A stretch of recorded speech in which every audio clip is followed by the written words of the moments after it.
Good afternoon, class. This is Dr. Chetna Gupta Pasine, and our today's topic is FEES, fluorescence in situ hybridization.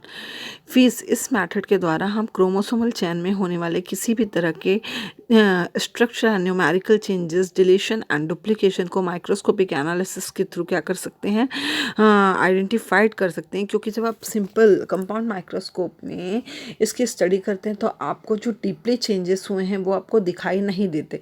यहाँ पे microscopic analysis से मतलब मेरा है fluorescence microscopy के through. ठीक है, इसके बाद में इसके द्वारा हम ये भी देख सकते हैं कि एक सेल में नंबर ऑफ क्रोमोसोम्स कितना है, उन क्रोमोसोम्स का अरेंजमेंट कैसा है। और क्योंकि फीस का जो यूज़ है वो इतना वाइड स्प्रेड है, जिसके कारण इसको क्या होता है, फिजिकल मैपिंग में इसका यूज़ किया जाता है। फिजिकल मैपिंग में भी कब, जब जो लार्ज स्केल मैपिंग होती है, जैसे कि ह्यूमन जीनोम प्रोजेक्ट के बारे में आप सब जानते हैं, एक बहुत लार्ज स्केल मैपिंग का एक प्रोसेस है, उसके लिए भी फीस का यूज़ किया जाता है। इसके बाद में जो फ़ीस है उसका प्रिंसिपल क्या है, ये क्रिस्प प्रिंसिपल पर बेस्ड होता है। तो फीस के लिए जो बेसिक एलिमेंट होते हैं इस पूरी प्रोसेस के लिए दो होता है। एक होता है डीएनए प्रूफ जो आइडेंटिफाइड करेगा सीक्वेंस को, एंड दूसरा होता है टारगेट सीक्वेंस जिसमें हमको ये देखना है कि इसमें किस तरह के क्रोमोसोमल चेंजेस हुए हैं या नहीं हुए हैं। तो हाइब्रिडाइजेशन के पहले जो डीएनए प्रोब होता है, जिसको हम एज मार्कर भी कह सकते हैं, मार्कर की तरह यूज़ करते हैं, इस डीएनए प्रोब का हम लेबलिंग करते हैं। लेबलिंग जो लेफ्ट पैनल पे होता है उसे हैप्टन कहते हैं। ये एक इनडायरेक्टली लेबलिंग प्रोसेस है, और इसमें डायरेक्टली लेबलिंग प्रोसेस भी हो सकता है। जब क्या होता है कि इस डीएनए प्रोब को हम किसी फ्लोरोफोर या किसी कलर पिगमेंट के साथ में इनकॉर्पोरेट करा देते हैं, और ये वाला जो प्रोसेस होता है ये राइट पैनल में होता है। इसके बाद में ये जो लेबल्ड प्रोब होता है और जो हमारा टारगेट डीएनए होता है उसकी डीनेचरिंग की प्रोसेस स्टार्ट होती है। डीनेचरिंग की प्रोसेस होने के बाद ये दोनों डीनेचर्ड जो चेन होते हैं, डीएनए प्रोब एंड जो हमारा टारगेट डीएनए है, उनको हम क्या करते हैं, कंबाइन कराते हैं। और कंबाइन कराने के बाद एनलिंग की प्रोसेस के through new complementary DNA sequence का फॉर्मेशन होता है, जिसमें एक चेन जो होता है वो हमारे डीएनए प्रोब वाला चेन होता है, एंड सेकेंड चेन जो होता है वो हमारा टारगेट डीएनए वाला चेन होता है। इस तरह दोनों कंबाइन होकर कॉम्प्लीमेंट्री डीएनए सीक्वेंस का फॉर्मेशन करते हैं। यदि क्या हो रहा है, प्रोब में इनडायरेक्टली लेबलिंग की जाती है या हैप्टन लेबलिंग होती है, तो इसमें एक एक्स्ट्रा प्रोसेस ऐड हो जाता है। अदरवाइज क्या होता है, अगर आप डायरेक्टली लेबलिंग कर रहे हैं तो ये प्रोसेस क्या होता है, करने की ज़रूरत नहीं होती है, एक्स्ट्रा प्रोसेस। और ये एक्स्ट्रा प्रोसेस ये है कि आपका प्रोब ऐड हुआ है, प्रोब में प्रोब एज मार्कर वर्क कर रहा है या नहीं कर रहा है, इसके लिए आपको सबसे पहले उसको उसमें एक डिटेक्टिंग सिस्टम आपको ऐड करना पड़ता है। वो डिटेक्टिंग सिस्टम या तो एंजाइमेटिक हो सकता है या इम्यूनोलॉजिकल होता है। और फाइनली आपको फ्लोरोसेंस माइक्रोस्कोप के थ्रू सबसे पहले विजुअलाइज करना पड़ता है कि आपने जिस प्रोब को एज मार्कर यूज़ कर रहे हैं वो उसके सही जगह पे, ठीक है, सीक्वेंस के सही जगह पर जाकर वो ऐड हुआ है या नहीं हुआ है। इसके बाद में है हिस्ट्री एंड डेवलपमेंट, ये आप लोग खुद से पढ़ लीजिएगा। फिर प्रोटोकॉल ऑफ फीस, फीस की प्रोसेस के लिए किन किन चीज़ों की आवश्यकता होती है। ये जो फीस का पूरा प्रोसेस है ये 2 डेज़ का प्रोसेस होता है। फर्स्ट डे जो होता है हमारा, इसमें हम क्या करते हैं, डीनेचुरेशन एंड हाइब्रिडाइजेशन की क्रिया को परफॉर्म करते हैं। एंड जो सेकेंड डे होता है ये वॉशिंग एंड डिटेक्शन की क्रिया को परफॉर्म करने वाला दिन होता है। फीस के लिए जो इक्विपमेंट्स होते हैं जो आपको इम्पॉर्टेंट है वो हैं ethanol clean slides, cover slips, Eppendorf tubes, Coplin jars, humidified chamber, micropipettes, अलग अलग वॉल्यूम के पिपेट्स, 2 अलग वॉल्यूम के vortex, paraffin wax, micro centrifuge, water bath 2 अलग अलग टेम्परेचर वाले, एंड इंक्यूबेटर 37 डिग्री सेंटीग्रेड वाला। इसी तरह रिएजेंट्स हमको चाहिए होता है sodium chloride, sodium citrate, hydrochloric acid, pepsin, formamide, absolute ethanol, acetic acid, Fixogum, rubber cement. ये जो होता है फिक्सोगम रबर सीमेंट, जब आप परमानेंट स्लाइड बनाते हैं तो परमानेंट स्लाइड में कवर स्लिप को फिक्स करने के लिए ये एक इम्पॉर्टेंट रिएजेंट होता है। इसके बाद में प्रोसीजर 2 है। सबसे पहले क्या करते हैं हम 37 डिग्री सेंटीग्रेड पर वार्म करते हैं वॉर्टेक्स को। आफ्टर डेट सेंट्रीफ्यूज करते हैं 1 to 3 सेकेंड्स के लिए। इसके बाद 65 डिग्री सेंटीग्रेड पर 10 मिनट्स के लिए जो हमारा डीएनए प्रोब है उसको डीनेचर्ड करते हैं। डीनेचर्ड करने के बाद उसको 30 से 60 मिनट के लिए 37 डिग्री सेंटीग्रेड पर रख देते हैं। फिर नेक्स्ट स्टेप में एक न्यू स्लाइड प्रिपेयर करते हैं, किसकी, क्रोमोसोम के मेटाफेज स्टेप की कैसे करते हैं। स्मीयर बनाना आप सबको पता है, स्लाइड में स्मीयर का फॉर्मेशन करते हैं मेटाफेज क्रोमोसोम का, और फिर उसको फिक्स कर देते हैं कवर स्लिप की फिर उसको फिक्स कर देते हैं 3:1 रेशियो के मिथेनॉल एंड एसिटिक एसिड के थ्रू। उसके बाद में आप डिहाइड्रेटेड करते हैं इस बनी हुई मेटाफेज वाली स्लाइड को। डिहाइड्रेटेड मतलब उसका मॉइस्चर कंटेंट आप बिल्कुल नील करते हैं। कैसे करते हैं, इथेनॉल की सीरियल वॉशिंग के थ्रू 2 मिनट्स के लिए आप 70% ethanol, after that again 2 minutes के लिए 70% इथेनॉल, 2 मिनट्स के लिए 90% इथेनॉल, अगेन 2 मिनट्स के लिए 90% इथेनॉल एंड 5 मिनट्स के लिए 100% इथेनॉल में आप डिप करके रखते हैं, और आखिरी में उसे 65 डिग्री सेंटीग्रेड पर 60 मिनट्स के लिए छोड़ देते हैं। इसके बाद क्या होता है, ये जो डीनेचर्ड स्लाइड होता है प्रोब का, उसको हम इंक्यूबेशन के लिए इंक्यूबेटिंग चैम्बर में डाल देते हैं with denaturation solution 65 degree centigrade पर 1.5 या 2 मिनट्स के लिए। इसके बाद में जो हमारा स्लाइड होता है उसको आप आइस ट्रीटमेंट देते हो, आइस कोल्ड करते हो 70% इथेनॉल में डिप करके 4 मिनट्स के लिए, और फिर अगेन उसका डिहाइड्रेशन स्टार्ट होता है सीरियल इथेनॉल वॉशिंग के थ्रू। 2 मिनट्स के लिए आप 70% इथेनॉल पे डालते हो, 2 मिनट्स के लिए अगेन 70%, देन 90 एंड लास्ट में 5 मिनट्स के लिए 100% इथेनॉल में आप डिहाइड्रेट करते हो, और उसके बाद में आप उसको ड्राई करते हो रूम टेम्परेचर में। फिर नेक्स्ट स्टेप में आप क्या करते हैं, उस प्रोब को हम क्या करते हैं, अगेन स्लाइड पे अप्लाई करते हैं, और उसके बाद में उसको कवर स्लिप से फिक्स करते हैं। इस तरह से आपको कवर स्लिप लगाना है कि उसमें किसी भी तरह का आपकी स्लाइड में कोई एयर बबल ना रहे, और उसके बाद में उसको रबर सीमेंट के थ्रू क्या कर देते हैं, सील कर देते हैं। और फिर इस स्लाइड को आप क्या करते हैं, ह्यूमिडिफाइड चैम्बर में प्री वार्म्ड करते हैं, और लास्ट में इसको 37 डिग्री सेंटीग्रेड डार्क कंडीशन में ओवरनाइट के लिए इंक्यूबेट करते हैं। फिर जो सैंपल होता है, सैंपल प्रिपरेशन का, हाइब्रिडाइजेशन के लिए जो सैंपल प्रिपरेशन का प्रोसेस है वो उसका यहाँ पे फ्लो चार्ट दिया हुआ है जो मैंने आपको अभी आगे समझाया। Prepare slides with metaphase chromosome और इंटरफेज न्यूक्लियाई, अभी जो अपन स्लाइड प्रिपरेशन देख रहे थे वो। उसके बाद में इसे डिहाइड्रेट करेंगे इथेनॉल सीरीज के थ्रू, अगेन डीनेचर करेंगे आपके डीएनए प्रोब को 70 डिग्री सेंटीग्रेड पर, फिर टारगेट डीएनए को, फिर डीनेचर करेंगे हमारे लेबल्ड प्रोब को, और उसके बाद में इसको 4 to 16 आवर्स के लिए 37 डिग्री सेंटीग्रेड पर इंक्यूबेट करेंगे फॉर हाइब्रिडाइजेशन प्रोसेस।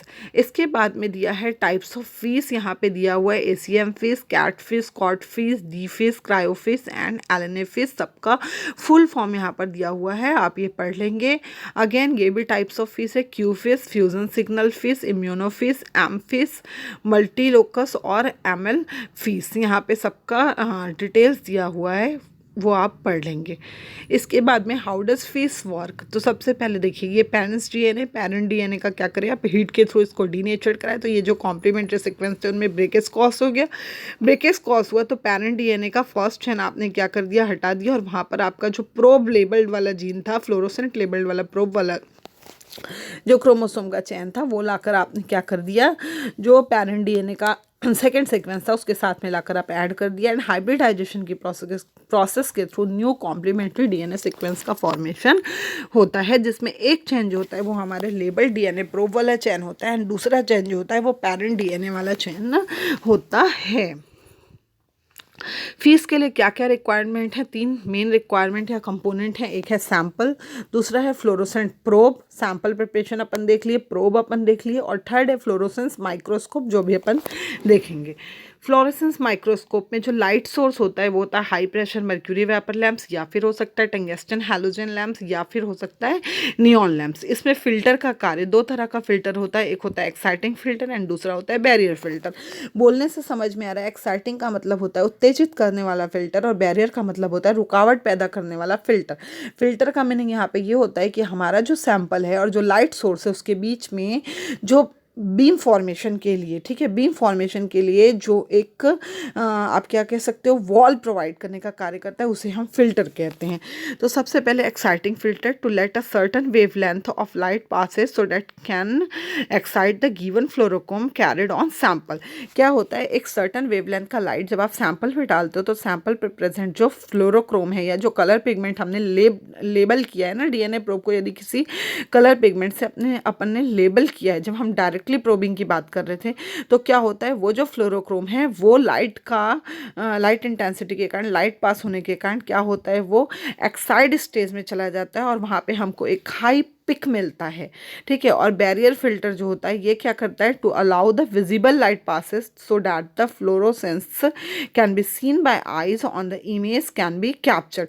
तो क्या होगा, फर्स्ट एक्साइटिंग फिल्टर के कारण जैसे ही फ्लोरोक्रोम क्या होता है हाई पीक पे जाता है, तो बैरियर फिल्टर क्या करता है उसको वहीं पर, ठीक है, रोक कर क्या करता है, इमेज प्रिपरेशन में इंपॉर्टेंट रोल प्ले करता है। हमको यहाँ पे एक इमेज मिलता है जिसके थ्रू हम क्या कर सकते हैं, पिक का एनालिसिस कर सकते हैं कि हमको किस पिक पर, किस नैनोमीटर पर हमको सबसे ज़्यादा हाईएस्ट पिक मिल रहा है। इसके बाद में है आपका एक्शन ऑफ फीस किस तरह से एक्शन करता है। तो यहाँ पे आपको जो सबसे ज़्यादा समझने वाली चीज़ है वो ये है कि चाहे लो रेजोल्यूशन में आप स्टडी करें या आप हाई रेजोल्यूशन में स्टडी करें, दोनों ही कंडीशन में जो मेटाफेज क्रोमोसोम होता है वहाँ पर फीस जो है सबसे अच्छा अपना एक्शन हमको दिखाता है और हमको सबसे ज़्यादा हाई पिक जो मिलती है वो मेटाफेज क्रोमोसोम में मिलती है। जो हमको जो भी डिलीशन, डुप्लीकेशन या यदि कोई जेनेटिकली डिसीज कॉज हो रहा है, हम जब एनिमल्स की बात करते हैं, एनिमल या ह्यूमन सेल का जब आप फीस एनालिसिस करते हो, तो यदि कोई जेनेटिकली डिसऑर्डर कॉज होने वाला है तो इन सब का इंडिकेशन जो है वो हमको फीस एनालिसिस के थ्रू मिलता है। लेकिन फीस के एनालिसिस या स्टडी के लिए जो सबसे इम्पॉर्टेंट है वो है मेटाफेज क्रोमोसोम्स। फिर एप्लीकेशन क्या क्या है इसके, तो इसके थ्रू आप क्या कर सकते, किसी भी तरह के numerical and structural chromosomal changes को या एबनॉर्मेलिटी को आप डिटेक्ट कर सकते हैं। इसमें हम मार्कर क्रोमोसोम को आइडेंटिफाइड कर सकते हैं। आप यदि कोई जीन थेरेपी दे रहे हैं किसी प्लांट्स को, एनिमल्स को या ह्यूमंस को, तो आप वो थेरेपी करेक्टली वर्क कर रही है या नहीं, या उस थेरेपी के थ्रू कोई जेनेटिकली चेंजेस तो नहीं हो रहे हैं ऑर्गेनिज्म में, इसका मॉनिटरिंग कर सकते हैं।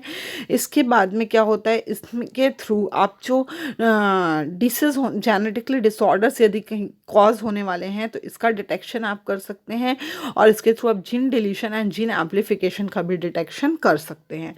इसके बाद में है फील्ड ऑफ इन्वेस्टिगेशन। फीस का वर्क कौन कौन से फील्ड में होता है, क्लिनिकल जेनेटिक्स में है, toxicology, microbial ecology, evolutionary biology, comparative genomics, cellular genomics and chromosomal biology.